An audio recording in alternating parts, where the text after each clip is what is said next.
This is Smartpower high-speed PVC rolling door.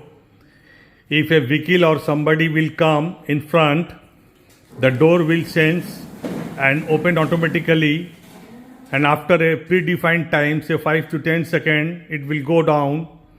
And somebody put their hands in between, the pressure sensor will sense it and the door will go up.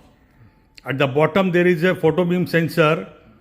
If the car is standing or somebody puts by foot, it will sense and the door will go up. This is 3 meter wide by 2.5 meter height, high speed PVC rolling door.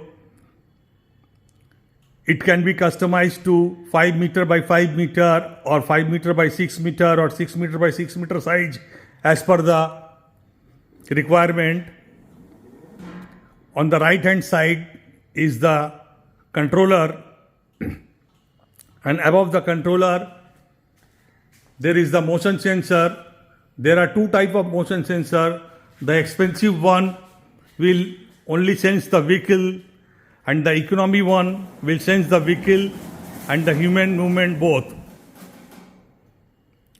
This type of doors are used for airtight industry such as food processing, pharmaceutical, paint industry, and they are normally used in pair so that the airflow is tight. When one door is open, the second door is closed. But even if you don't use the paired door, you use a single door, it is enough to protect the airflow. Thank you very much.